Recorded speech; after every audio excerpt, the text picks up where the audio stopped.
Hello, everyone's Forest Focus. So we sit on the eve of season 3 in the Premier League for the Reds, who face Bournemouth on Saturday. Could the build-up be disrupted by the sale of two important players in Danilo and Neco Williams? We'll discuss that and its potential impact in the company of, first of all, a man who's hosting 300 games for Sky Sports this season, David Prutton. Prut, how you doing? I'm good. I didn't get any of the actual music on the intro, but I like the new title. It looks very cool. Did you not hear the music? No, it was sound off. So I presume it was some kind of almost Arctic Monkeys rock type stuff, close enough without being copyrighted. I heard the music. Oh, good start. Technological fail. I mean, start before we kicked off. You said to Luke, this is an absolute shambles. So it's good to kick off in the right fashion. Oh dear. Second guest today, as mentioned there, is former Reds defender Luke Chambers making his podcast debut. Luke, good to have you with us. Are you well? I'm very well, thanks, guys. Thanks for having me. No, not a problem at all. Not a problem at all. Lots to talk about. As mentioned, we'll get into some general Premier League chat, but we'll start with transfers. A couple of big rumours yesterday.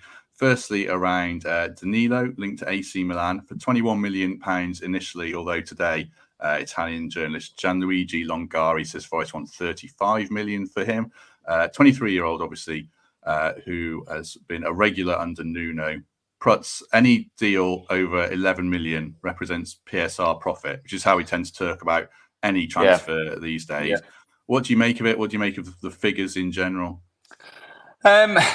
It's such a tricky one when we talk about actual kind of monetary value for players, isn't it? Because you've got to take into account, of course, the situation Forest find themselves in with regards to needing to sell players or being a club that has to keep a healthy eye on interest in their own players.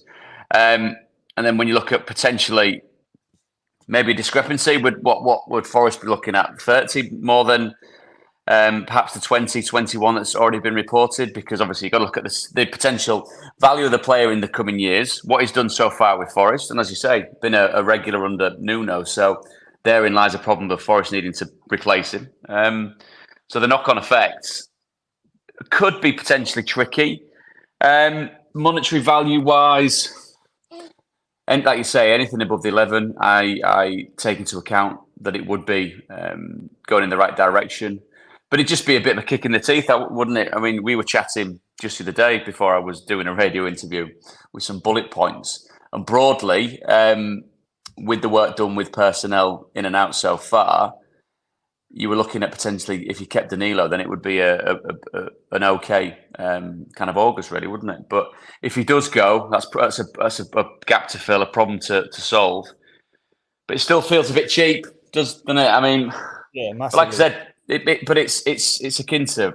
I mean, buying a house is a terrible analogy, but if money's there on the table and someone's prepared to pay it, then Forest, like any club in world football, have got to be very open-minded to the fact that money does talk, and if it's something that's a tangible way of paying for it, we've discussed payment schedules in the past where someone's gone, here's 5 million and then 20 over the next 4 years. If it's a big chunk of money that Forest can get their hands on now, it would be a tough one for them to turn down, I'd say. What do you think, Luke? I heard you say massively too cheap there. When you consider he's played quite a lot of Premier League football, he's signed for 20 million. He's only 23 years old. It doesn't feel like he's hit his peak. It feels like a bit of a conundrum, I guess. What kind of fee would you think is a bit more like it? Forrest mentioned 35 million, I think. Yeah, I think it's got to be more than 23. I think, obviously, you can't really relate it to an English player at the moment because the values some of these boys are going for is absolutely ridiculous. That's all part of the trap of the homegrown player rulings and stuff. So, yeah, but in terms of a 23-year-old with the pedigree he's got and what he's done so far, 23 million for anyone in this environment, when you talk about it out loud, like Brett says, it sounds ridiculous, but I'd for £3 million profit, it's probably what they've paid him over the last few years. So it's sort of it would bring it to sort of just a level sort of deal for them. So I feel that to replace him as well in this market, are they going to have anyone at that level without getting 30 plus? I can't see that they will do. I know they've done some smart business, but to replace someone with that sort of potential and at his age in this climate is going to be very, very difficult.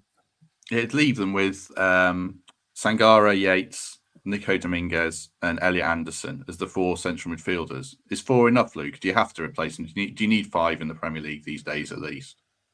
I think so. With all the games you've got to go through, and even you mentioned Elliot Anderson, which I'll probably talk about later on, but he's such a fantastic signing, someone with loads and loads of potentials, but he can play in wide areas as well, and he's done so in the past. But yeah, I think they're going to need to bolster that position because again, there's injuries, there's tiredness, there's form. It all comes into it, and to have that settled squad, you need a strong number. Prutton, I know he's played in that position more than I have, so I've played every game of centre half. You just get on with it. But centre midfield, so much you have to cover and do. To be fair though, Matt, you and I were chatting, as I said last week, with regards to Agari having a relatively decent pre-season. I know sometimes that can be a bit misleading. You can see someone have a cracking pre-season, then it gets back into the blood and thunder of the Premier League, and it's a different entity entirely. But I think 4's all right. 5's obviously better. It gives Nuno scope to play different formations across the middle of the pitch,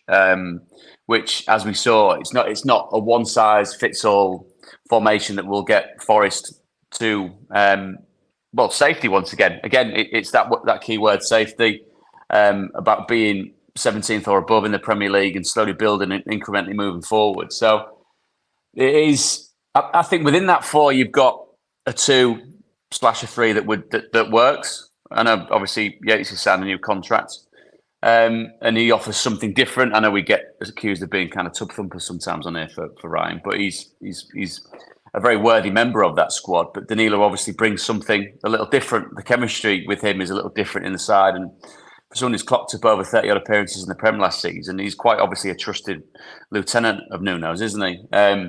Maybe not the goal return and the assist return that you'd like potentially from that type of player in the middle of the pitch, but if he stays, it's definitely something to improve on. How much of a headache is it for Nuno, Luke, on the eve of the season? If there's a lot in it, I mean, I don't know how much there is in it initially. There's probably more in the Nico Williams one we'll come on to, but is this a big problem for the manager close to the season? I suppose as well, though, Chema, doesn't it? I mean, you get one rumour, and then because there was another article that I was reading where and again, these are rumours, where the Man U are sniffing around as well. And then that becomes a different kettle of fish, doesn't it? Where you suddenly turn around and say to Man U, because it's Man U, well, you can have him, but it's 40. Yeah. They're in. Suddenly you go, maybe the money men then go, oh, hang on, well, that's a slightly different kind of conundrum, isn't it? It's a different shopping centre at the end of the day, isn't it? If you're trading inside the UK with English clubs, yeah, you're adding on another 20% at least, aren't you? So those boys that are moving over to Italy and Spain and stuff, there seems to be an acceptance that they don't have to pay as much money. But like we say, one rumour leads to another.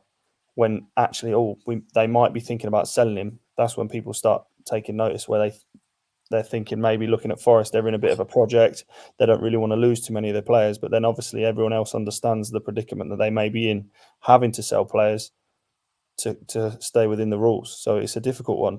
But if you're talking about English clubs getting involved and someone of Man U's stature, then yeah, we're talking about inflating the price massively, I believe.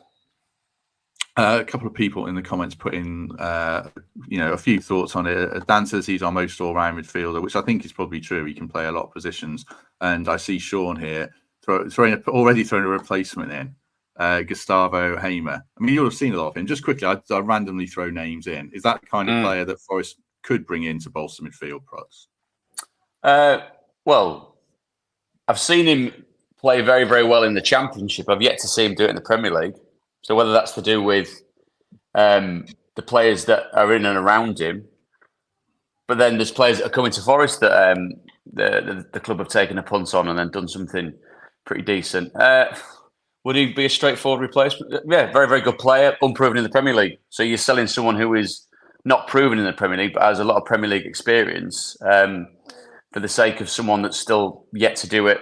And of course was in and around a team that got relegated. So I don't know. I don't know whether that's maybe that sounds a little bit cynical, but then if you sell a Danilo, surely Forest are in a position where they can bring in an established Premier League midfielder. But again, those ones cost money, don't they? Yeah, I think so. Let's talk about Nico before we just wrap that up. Atalanta, according to Fabrizio Romano, who's normally pretty reliable, well connected to agents, obviously. He says Forest rejected a bid of 20 million euros from Atalanta. And Atalanta also want Wesley, who Forest are keen on. And then going back to Longari, the Italian journalist, he says Forest want 25 million. A 23-year-old player again, Luke. I suppose it's interesting.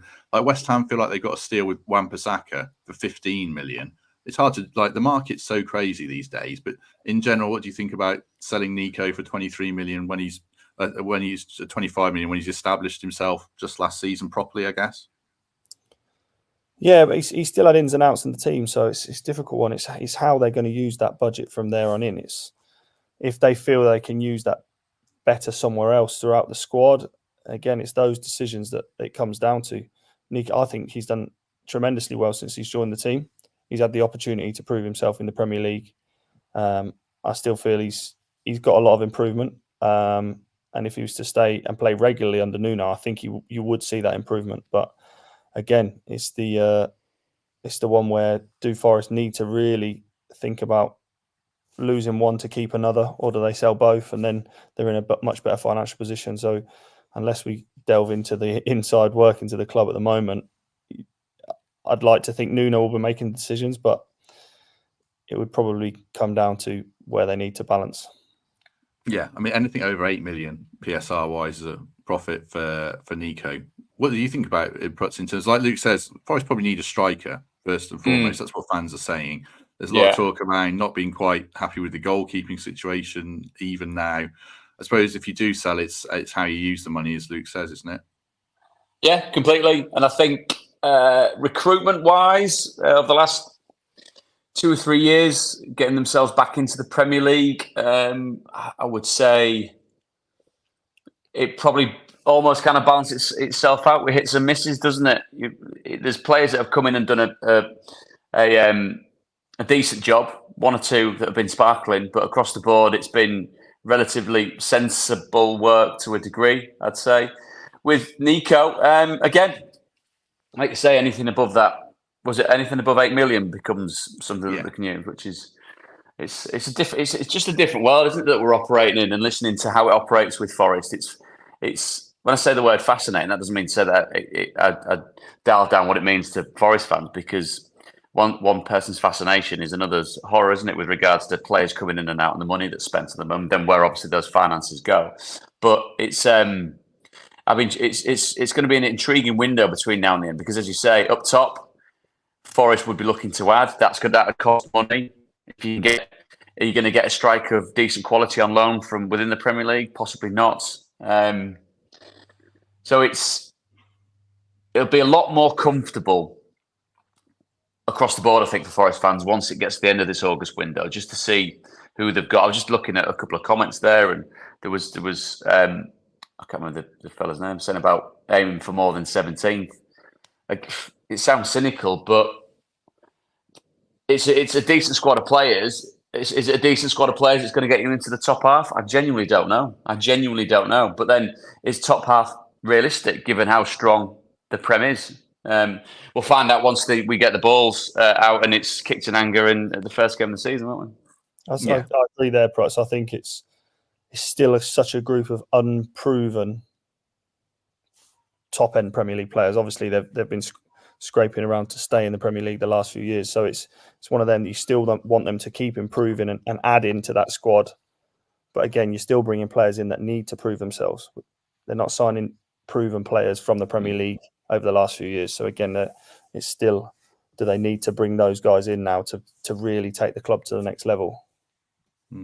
Just one more point on Nico, one more question. There's a lot of talk that Forest could sign Bradley Locco, who's played in the France Olympic squad as a left back, then move Olarena to right back. So that would kind of fit the narrative, I guess. One question on transfers I wanted to ask you both. When you're linked with a move, how's that play on your mindset, Luke? I mean, obviously you weren't linked, with all due respect to, Inter Milan and AC Milan, but you had a good... Time. There's still time, Chamber. Yeah, not in the media, it wasn't. How does that affect your mindset, though? If you say you're in the thick of the season or you're a week from the season starting, does that affect you or not? Oh, hugely. Has to. At the end of the day, Danilo might be feeling that would be a fantastic move for him, moving into another country and trying his football there for someone like Milan. Again, they're both massive clubs, Forest and Milan, so it's a really difficult one. And you want to be settled as a player. And the longer stuff like that rumbles on, the uncertainty for you as a player, as a person, as with your family and where you want to be playing your football, yeah, it's definitely uncertain. I had the spell where I was at Ipswich and almost came back to Forest on the deadline day, and I ended up playing a game that evening against Derby, and it's just the craziest 24 hours ever because I thought I'd been at Ipswich and played every game for 5 years, and then all of a sudden there's a possibility that I might be leaving out of nowhere, and it's definitely plays on your mind. No matter how strong you are and consistent you are in your behaviour, it's definitely something that you need as a player and as a squad and as a manager. You need those things dealt with very, very quickly, and they don't want to be rumbling on.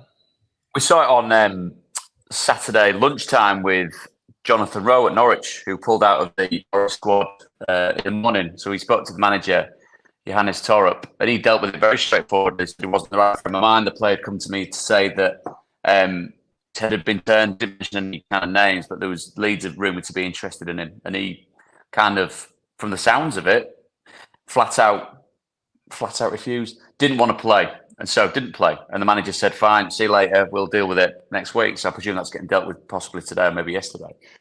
So that can be a little bit of a disruptor. When I went to Southampton 20 years ago, that had kind of rumbled on for a couple of weeks and then got done very, very late on in the transfer window because Paul Hart was adamant. Then he said yes and almost kind of. And I've loved Paul to bits, and I've mentioned that many, many times on here. But it was kind of, and then it was very businesslike. Cheers and bugger off, really. But it can be quite quick. I think within this kind of broad space of time in pre-season, you'd want to get it done earlier rather than later, so you can bed yourself in and hit the ground running. But that's just the nature of it. It's brinkmanship in it that Forest have absolutely got to maximise whatever assets that they've got. And I suppose we are looking at these figures, and you look at, say, Leeds selling Archie Gray for which took Joe Rodon into it, which took it to about 40 to 45, which then ostensibly made Archie worth 25 to 30 in that deal.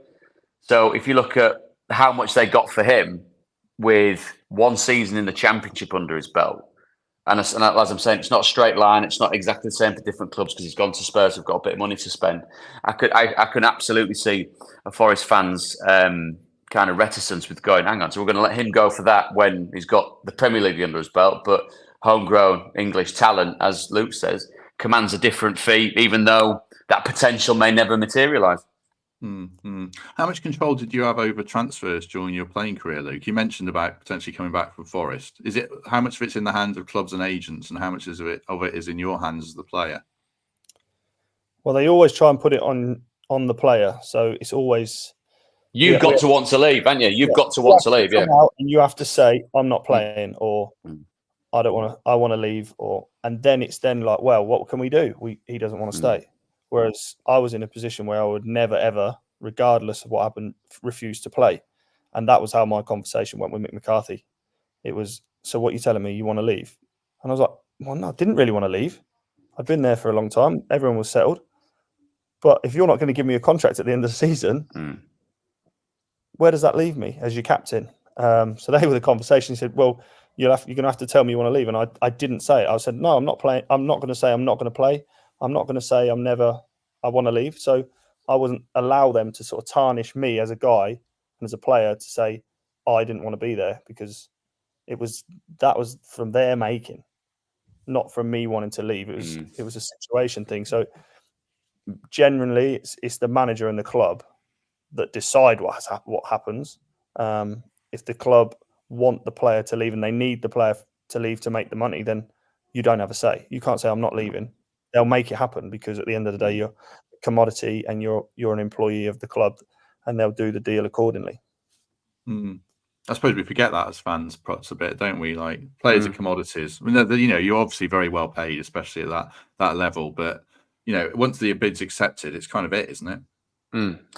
But yeah, I mean, you look at the Conor Gallagher situation as well. Obviously, that's the thing with them trying to future-proof their investments. So if he says, I don't want to sign a contract, then I can understand how that quickly gets mobilised. And of course, we are talking about a player that is straddling Chelsea and Atletico Madrid. I mean, what a wonderful pair of choices those are, with the obvious riches that come with it.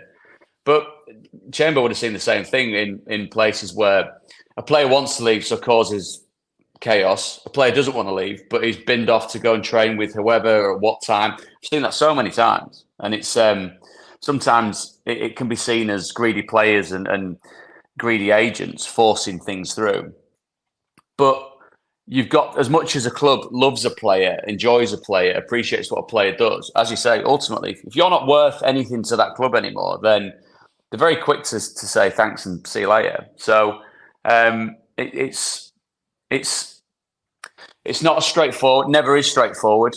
There's good agents out there, there's crap agents as well, but good agents hopefully do the best for everybody involved. And maybe that does sound a bit sweet because they always want to be, obviously, the main priorities to their actual client. But it's not straightforward, and it's not, and sometimes it can weigh on a player's mind, and it can affect performance. But that's another part of what it takes to be hopefully mentally strong to play in this profession. You've got to deal with so many things being thrown at you. Yes, I understand on a sliding scale of, I don't know, frontline and a war, it's very, very different, but it's a player's mentality. And on the flip side of it is I've seen players that have been linked with stuff and it's just water for ducks back. They can have absolute chaos going on in the background and still perform very well indeed.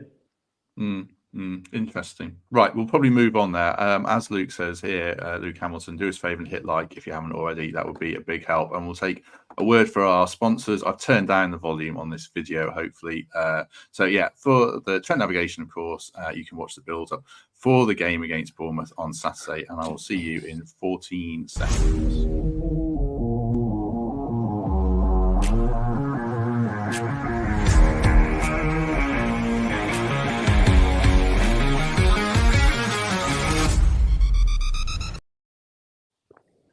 Thanks as ever to the NAV for their support. Obviously, all the build-up to the Bournemouth game, and afterwards, assuming we win, which I think we will, we'll probably come on to that. But yeah, the place to go in Nottingham.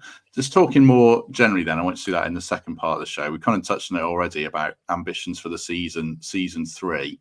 Are you not getting ahead of just 17th then, Luke? Because a lot of fans are saying 12th, 14th, some dreaming of the top half. Are we all getting a bit giddy when you look how strong the league is?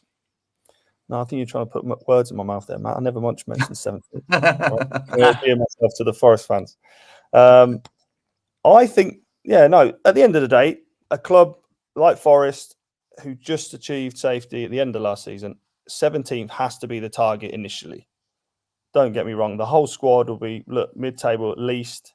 And I see the club, doing a lot better than they did last year. I think Nuno having his full pre-season, bringing some players in that obviously they've targeted and trying to strengthen those positions. I believe they'll be a lot more comfortable this year. I think they'll improve a lot more again, and I think they'll keep establishing themselves as a Premier League club now for the next 5, 6, 7, 8 years. It was interesting what Luke said there about internally, Pruts. When you're in the squad, I mean, will they be looking internally a lot higher when they say, oh, Murillo's still here, Morgan's still here, we've signed Milenkovic, Elliot Anderson's looked great in pre-season. Do the players kind of not get giddy, but do they recalibrate their ambitions? Well, they should do. The ambition should be to always incrementally get better. More cynically, there'll be financial incentives tied to where you finish in the league. So if whatever motivates you, being in a top half Premier League team, being a very highly remunerated footballer coming into the season, whether that motivates you as well, as long as they're good, positive things, then it's whatever feeds that ambition and desire. I think with the teams that have come up in Leicester, Ipswich and Southampton, you instantly think, well, there's 3 that you should be stronger than, even though they've all done a little bit of work in the summer. And then that fight from, say, 6 downwards, I genuinely do think that's where the rest of them bunch up. And I don't know what Ipswich were a thrill to watch last season, but if you get a side that's, because we did that last game of the season, didn't we, Chemo, where 8 of the players that started the final game that sealed promotion were in the team that got out of League One. Whether that's going to be the same at the end of this season, if they're safe, sometimes it happens. With Southampton, a very good young efficient manager that I've got a lot of time for, so I'm intrigued to see how he gets on. And then with Leicester, there's an element of them, of course, having to work within parameters and move money about and finances, and That's before they even set foot on the pitch. So there's, like I said, 3 teams that potentially, hopefully, Forest have got a bit of a leg up on because of the last couple of seasons in the Premier League. Then after that, it is down to the ambition of the players and the management. Nuno will want to manage a team in the top half of the Premier League. You dispense with Steve Cooper to bring Nuno in because broadly the club wanted to move in a direction that was going up the division. So he's got to do better than that. I just think it's an absolute dogfight, and that's not trying to undersell what the Premier League is because it's got a lot of high quality in it as well. But it's, as we've seen, just utterly brutal and unforgiving. And consolidation, yes. Comfort come the end of the season would be wonderful. It just seems, before a ball's kick, a long, long way off. But you've got to really boost those positives, Matt, because as you're saying, you're looking around going, well, he's still here, Morgan's still here, Maria's still here. And there's plenty to like about the side. What do you make of Ipswich, Luke? Because you'll have seen a lot more of them than us Forest fans, and you commentate your in-studio analysis for Sky EFL coverage, so you have to listen to Prutz quite regularly as well. But you see lots of EFL football, but specifically Ipswich as a former player. Are they going to compete this season? Because they look so good when they are the football they play, but are the players up to the standard, do you think? Well, Prutz generally tells me what to say when we're on there anyway. So no, I think they'll surprise a few, definitely. I think the question marks were raised when they went from League One to Championship, and with the players they had, we were thinking, are they good enough? They're not proven, this, that and the other. So the questions were asked, the questions were answered. The manager is a special manager. He improves every single player that steps foot in the football club, and they've signed players that have been competing at the top end of the Championship. Take Delap, for example, who's been at Man City for a long time. Another one that he'll want to improve. Loads of them have got stuff to prove themselves as players. So they'll be very, very hungry. But they have a way of playing that teams will be surprised by, which will probably play into their hands a little bit, because when they were promoted to the Championship, everyone came at them and went toe-to-toe with them, and that's probably the worst thing you can do against them, because they've got so many different ways of playing that when there is more space, they can definitely give it a right good go. So I think as the weeks progress early on, I think they'll pick up maybe in the not first 2 games against Liverpool and Man City, but I think they'll definitely. We were talking about Leicester the other day, Prutz. I can't remember who I was talking with, but I feel like Steve Cooper's made a bit of a rick going there. Obviously, you can't turn down a Premier League job. No. The fans don't seem to like him. I live in Leicestershire, and I know I've said this already. People around here wanted Corberan or other managers. Why don't they like him? Well, they've got this notion that around the football, it's boring. I mean, I think it's the kind of football you need to play to survive. Essentially, it worked for Forest, but and they wanted Carlos instead. A couple that I know, but it's such a culture shift from Maresca. But they've also got the possible points deduction. Yeah. I feel like, is he up against it from the start there, do you think? Or is football well suited to keeping them up? Well, I mean, obviously, you take into account as well the Forest connection. That's a big thing, which is totally understandable from a fan's point of view. But as a professional, it's a job that I think would be hard to turn down. We don't know the kind of inner workings or the actual potential of either points or anything financially that might hamstring them going into the season. They were, again, a team that were capable of destroying teams last season in the Championship, and let's be brutally honest, had the wage bill to match that. Ipswich, going back to what Chamber said, the complete outliers with that. Just what a special season. But Leicester had to get promoted. They were expected to get promoted, and Enzo did that. And even then, there were times when they weren't happy with the football that Enzo was playing, and he was kind of looking around, going, "You do know we're top of the league, don't you? And we're going to get, but it's not this. We don't have a plan B." Well, yeah, if plan A's got you top of the league, why on earth do you need a plan B? So Coops has come in. And it will be tough, but there's only 20 Premier League jobs available, isn't there? So when one comes available, potentially, not regardless of what you've got around it, then I think you'd be daft to turn it down. And again, sorry to talk about money on this one, because it just makes you sound horrendously cynical. But getting sacked as a Premier League manager can make you a very, very wealthy person indeed. So Yeah, and I remember speaking to Stuart Gray about this a very long time ago. Wonderful coach, lovely fella. Any manager goes in and starts with what you get paid. When it goes tits up, you get sacked, and you work backwards from that. Severance pay, brilliant. Let's go back. Let's work our way back, which is so kind of backwards facing, but that's what it is. And Premier League jobs, managerial jobs, are worth the weight in gold. So I can totally understand why he's gone back in. Plus, the other side of it is as well, because he's quite softly spoken, isn't he? He's got quite a calm demeanour. But it stung coming out of Forest. It really stung him coming out of Forest. So part of him's probably professionally and kind of the bit that gives you that drive to become somebody and something in football goes, do you know what?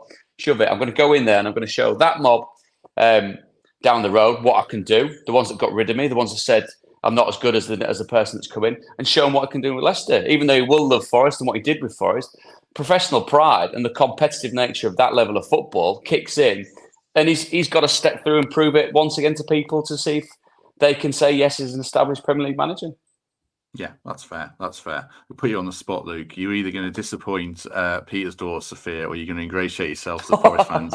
He says, read out for people who are listening, my daughter, Sophia, is an Ipswich season ticket holder and believes I'll finish higher than Forest. What do you think? I did see that one come in, actually. To be honest, I think them two will be competing for similar positions in the league. I think it's going to be very, very interesting to see which one comes out on top, but I do think they'll be in and around the same sort of position in the league. Maybe that's 14th, 13th, 15th. Oh, you really you like Ipswich that much? Who are the players? I like Leif Davis springs to mind, but who about are the who players, are though, is it? We've seen so many players signed and disappoint, so it's the sum of all parts for me at the moment, especially in this day and age. It's like this podcast, the sum of all parts, isn't it? On our own, we're terrible. Together, we're a mighty force. Exactly. Last one on the promoted clubs. Well, I've got two EFL experts here. Now, on Southampton, I didn't see huge amounts of them. They conceded a lot of goals and they played really different football. Mm-hmm. Are they the team of the three then that are really going to struggle? Either of you want to step up on that? The defence was the bit that had a lot of Southampton fans I know quite worried because there was that spell at the start of the season, lost 4 games on the bounce, where they were just routinely shooting themselves in the foot. Same mistakes, similar mistakes in games. A lot of head scratching with the playing out from the back when it wasn't actually working. But then Russell stuck to his guns. They go over 20 games, I think it was 20 odd games, unbeaten. They then have a bit of a wobble come the end of the season. The Leicester game, the King Power springs to mind. But then go to Wembley and dispatch Leeds with very little stress in the game. Yes, Dan James hit the bar late on, but Southampton were in complete control of that game. So defensively, they've got a lot to be wary of, as we've seen with teams that get promoted. Take Leeds when they went up. We didn't know what Ilian Melier was like as a goalkeeper. Suddenly it becomes a lot busier and you go, not sure about that Premier League standard. But you jump into the Championship and you become less busy. So therefore it feels like the defence is better. But it's not, it's just getting tested less because the centre forwards are as good. So if Russell manages to get that sorted, then they've got half a chance. With regard to the players that they've got, again, back to Chamber's take on it, greater than the sum of its parts. Collectively, there's a good team in there. Individually, not many that you cherry pick to go on to play for slightly higher established Premier League teams right now until they prove themselves. So out of the three, I'd say potentially that momentum that Ipswich have got is phenomenal. That can do so many good things. Remember Sheffield United's first season back, Leeds United's first season back. It propelled them forward to a nicely settled, almost kind of unrealistic expectation seeding for the next season. Oh, we'll finish here, so we should be finishing there now. So there's they've got defensive work to work on. But again, the way he goes about football teams, Russell, and the way he goes about football matches, very cool, very calm, very confident in his ability. And hopefully, if you're a Saints fan, that rubs off on the side. Mm-hmm. Going back to Forest then, interested to hear which players you kind of like the look of, Luke, your first appearance on here. Which kind of players are you looking to really step up to make the difference for Forest this season? To be fair, I like all the new signings, but I'm looking at someone like Anthony Elanga, really. I think he's someone that the Forest need to get on the pitch as often as possible. Obviously with Morgan Gibbs-White, I think Yatesy signing a new deal is fantastic for the club, just to give that continuity that I feel that the club needs. I think it's been so many changes over the last few years. I think you need to have some sort of consistency in the team selection and who is around for over a year at least. You know what I mean? Once you have the signs of a settled side within 2 years, then you start to see the benefit of that, and then you slowly start to add the individuals to take the levels to the next step. So I'm more interested in the guys that are there currently and have been there and been through what they went through last season, to then really have the additions that have come in, a settled pre-season, to really be excited about what they can achieve this year, I think. I wanted to ask you, pick your brain about Murillo a little bit as a centre half. I mean, a great first season with loads of different defensive partners. Now they've signed Milenkovic, who looks the real deal. But then Murillo's had a pretty stinking pre-season, to be honest. Have you been in that position where you go into a season as a centre half thinking, you know, I'm not quite right here? Does it really matter that you've had a bad pre-season or not? Well, I'm sure the chat will go off now. I used to say I was useless in pre-season. So I had 1 year where I struggled with injury all through pre-season. I played one pre-season game and we got absolutely battered 5-1 by Charlton away from home. And I sat on the steps with Mick McCarthy outside the training ground on the Monday morning. I was like, Gaffer, if you don't think I'm ready, like, leave me out. You know what I mean? He was like, shut up, you silly sod. You'll be fine. But no, I never really. The older you get and the more experience you get, you just get through pre-season. You just make sure you're fit for that first game of the season. There's no medals, there's no competition, there's no points to play for. And that's probably the only time as a professional footballer that you can, I wouldn't say coast, but you can switch it on in that last week, in the build-up. Whatever's gone before, and the noise can be made. A player of his quality and what he did last year and what he brings to the team and the football club, I shouldn't think there's too many things to worry about with him. He'll be on it come match day, come first game of the season. He's one of the main players for me for this year. As long as they can keep him around, I'm surprised that there's not been a few more rumours about him potentially coming under some offers. But I think he's going to be another huge player for the club. What are your memories of pre-season at Forest under, well, Billy, I guess most? I've asked Kelvin this and he had some funny answers, I'm sure. But what was it like pre-season under Billy? I removed it from my memory in the end. all that therapy's worked, hasn't it? Yeah, exactly. Yeah, my therapist told me don't ever speak about it again. No, he was. Listen, you know what he's like. He is exactly what it says on the tin. There's no confusion about him as a person, as a coach, as a manager. He's very, very, very thorough in his planning. His pre-seasons were very, very tough. I remember they nicknamed Wes the Sweat Monster because they worked him so hard everywhere. Even after training, he'd just be in the soaking wet top because he still hadn't recovered from some of the sessions. But it was a tough time. But I think it showed how well prepared we were and how far ahead we were under those few years with Billy, where we had 22 games unbeaten at home, and we just used to run over the top of teams. We didn't particularly add an amazing style of play. We were just able to really just physically outdo teams and run over the top of them. And that came from the group of players that he had that bought into the hard work. No one shied away from it. But yeah, some of the trips we went on and some of the curfews he gave us and some of the meetings we had over 5 or 6 hours in one room with flip charts. Which Jamie, sorry to butt in, mate, because it's great in football because you hear kind of these tales in folklore, don't you? I mean, yeah. wasn't the ones where they were like in the corner of the dome to make sure that the utmost privacy was respected. If you've been to the training ground, mate, the phone would ring off. The phone would go off. He'd run out with his phone, and you'd see him running down the training ground behind the dome, so no one could hear his phone call. He'd then like call you over, and you'd just be like walking in silence for a good 100 yards away from everyone, and, like round the back of the dome. And then that's amazing. He had these. He had a good way of it. He had a good way of looking after people. But if you didn't give him what he wanted, it was a tough time for anyone at the club. I remember he put a fine on Gareth McCleary. So he'd signed. I think Gareth had came to the club, and he had so much ability, but he said to him, "If you miss the target throughout pre-season from shooting, it's a £5." So every time he was shooting in training, he'd miss. He'd miss, and he'd paid the gaffer a £5. Oh my God.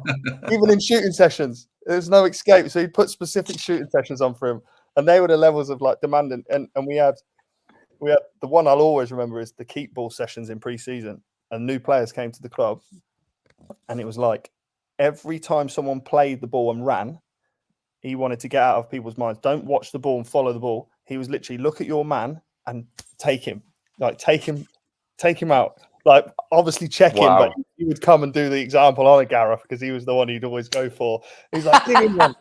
So obviously, if you ever come and watch training, no one ever got 1-2s because they'd play and everyone would just get smash him. So the people when came in, like the little tricky boys that came in, I think George Boyd came in at one stage, and he struggled because the lads are just like horrible. Too much. He's a lovely kid as well, George, and he's really nice. He's he was like, what have I walked into here? He was like, this is 90 miles an hour. I've just come up from Cuba. So they were the things that I do remember, and he instilled that. That was a culture he instilled, and it carried on because we weren't a nice team to play against for anyone. Excellent, interesting stuff, good stuff. I could hear Billy's stories all day. I've heard quite a few, but yeah, interesting times. Let's just go back to the weekend then. We've talked, Prutz, about Forest potentially losing players. First game's against Bournemouth. They've lost Solanke, who's their talisman. Then it's Wolves, who've lost Neto to Chelsea. All that absolutely insane spending, which is a different thing. How much does that change the emphasis on these games when in the middle of that you've got Southampton away? Do you kind of look at that and think, right, we need, I don't know, 7 points from that, or is that completely the wrong mindset?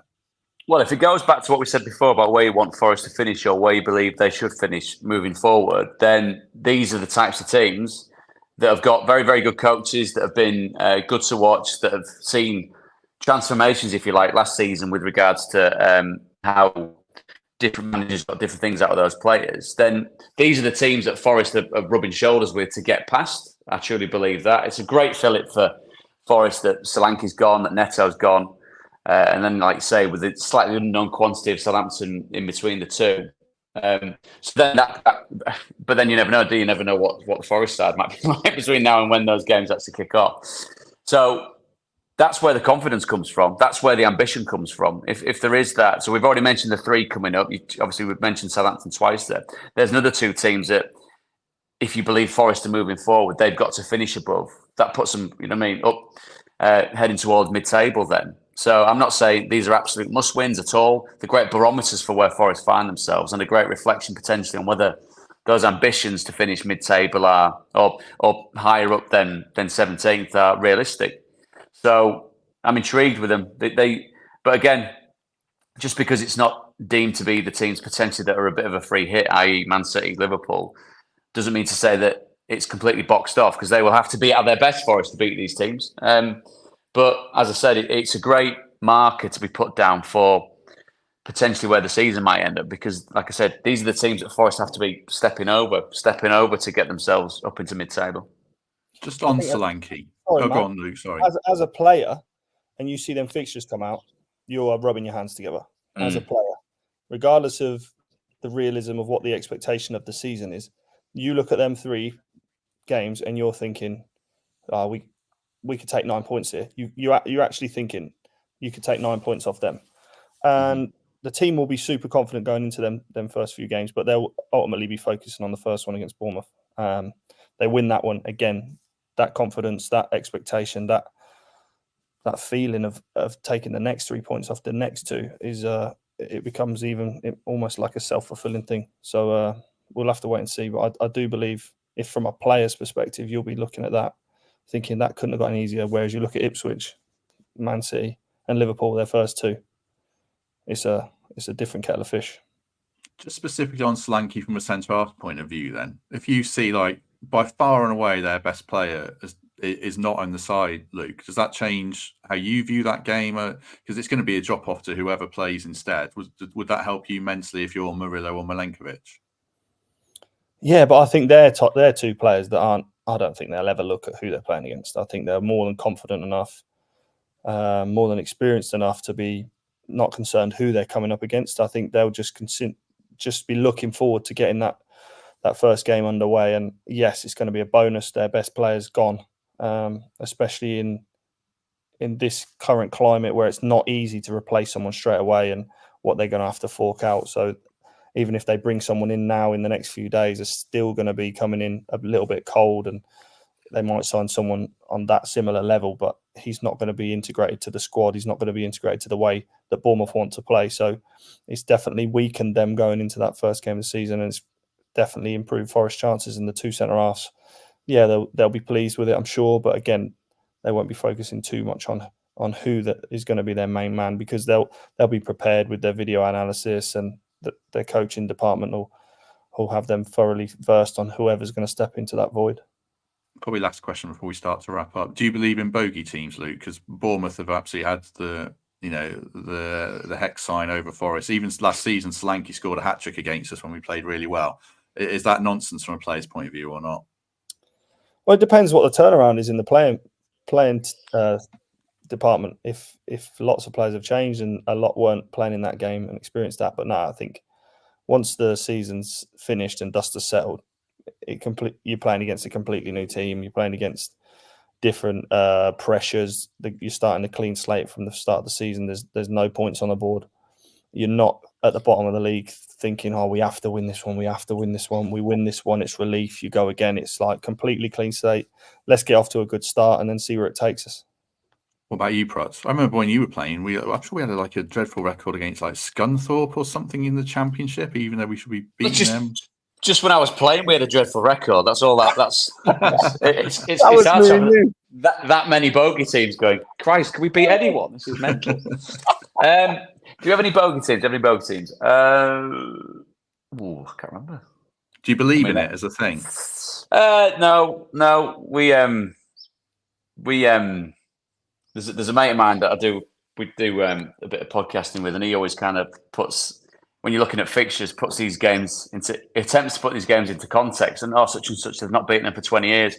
Will that be playing on the play? No, they will not give a monkeys about that particular daft stat. But no, it would have probably been more mindful of I don't know. Maybe sometimes a stadium was always one that felt like a bit hard work, but not necessarily teams. No, I was across the board as average against most teams, so that's how it was. Which stadium? I heard Luke say, I'm trying to keep you both here. Which stadiums? For me, go on, Chamber, you go first. Which ones didn't you like? I think we won once at Fulham at Craven Cottage, but after that was the spell where they had all the top players, and we used to go there and get absolutely battered. Didn't get a touch. I'm trying to think where. I've said it might be stadiums, but then now I can't think of one off the top of my head. It's probably because I've been back to them all working, and they all seem really nice, friendly places now. Yeah, they're totally Ground, St Mary's, Sixfields. Yeah, exactly. Yeah, which driving down to Coventry when I'd signed on loan, my mate rang me on the way down. I said, "Oh, you see, you're off to Coventry." Yeah, he said, "Did they still play Northampton?" And I went, "Oh Christ, they do." Completely forgotten. Oh God, they do.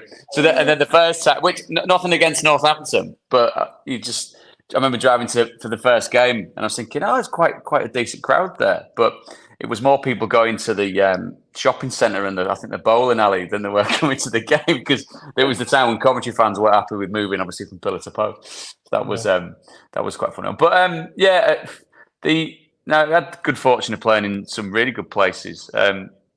When we got to the playoff final with Leeds and just didn't turn up, that now means every time I stand next to Wembley, people go, "Oh, it's lush, and I'd love to go and play." And I just look at it and think, I feel knackered, because that's all we did after 15 minutes. Just go, this pitch is massive, and we never turned up. So that's one that I love working at. But if you said a pair of boots, I'd say, "No, I'm all right, thanks."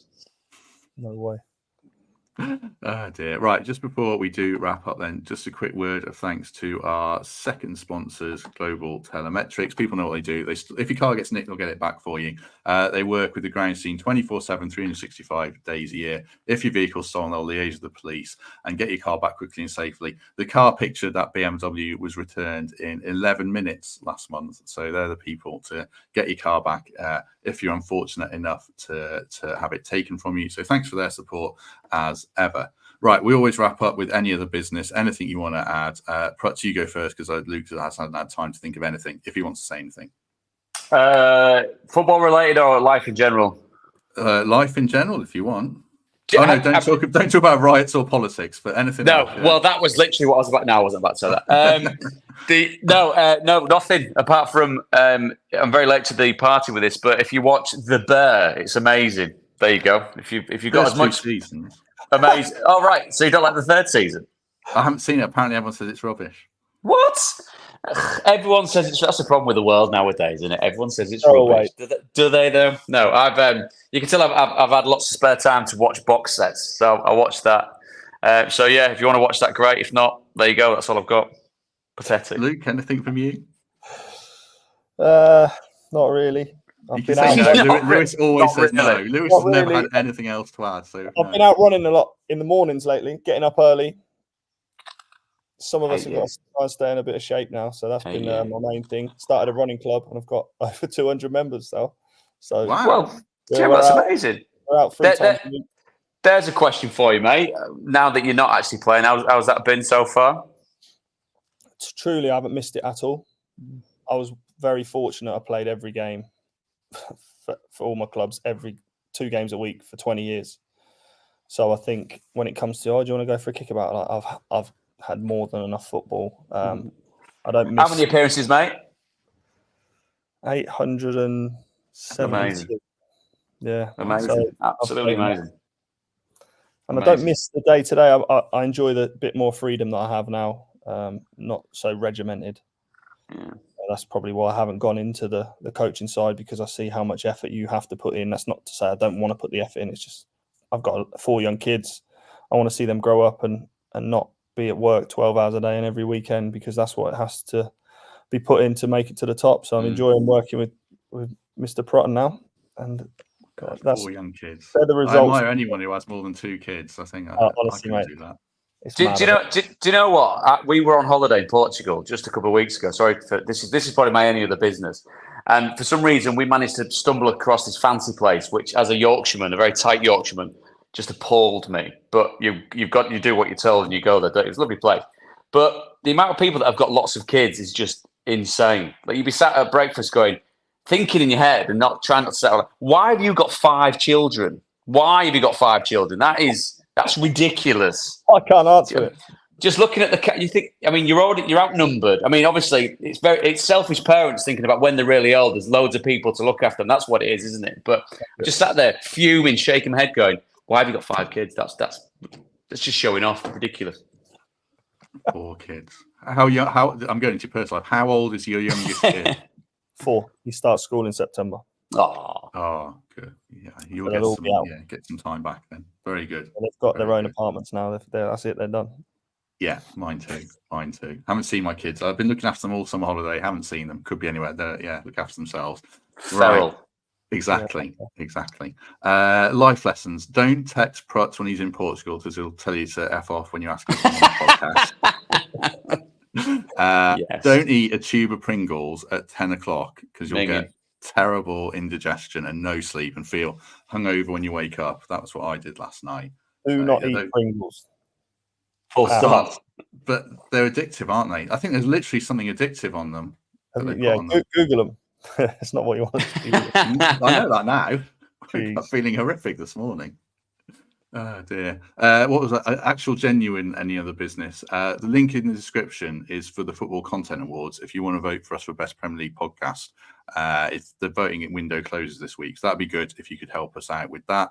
And then we're back tomorrow with another panel like this, sort of with Lewis and Adam Summerton, and potentially Tom Colomossi from the Daily Mail, who's replied to me, but I can't read the message. It just says notification. So you might see him tomorrow. And then it's the annual pre-season predictions show on Wednesday, match preview on Thursday, opposition preview on Friday, and then post-match show on Saturday.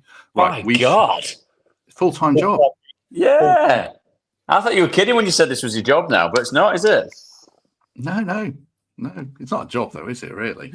I mean, do any of us do proper jobs? No, it's a pleasure. That's what it is, mate. It's a pleasure. So stop moaning on text about it. You know what I mean, Prutz? As long as my fee gets paid, I'm happy. Exactly, mate. It's amazing. It's so generous. Right, moving quickly on. If you've enjoyed this, do us a favour and hit like on the video. Do subscribe. You can become a channel member and do leave us that lovely review on iTunes that I like to read. David Prutton, thank you very much. My pleasure, Matt. It's been gorgeous to chat to you both. It has. It has. Luke Chambers, thank you for making your debut. Very good of you to join us. I hope you enjoyed that. Yeah, loved it, guys. Thanks ever so much.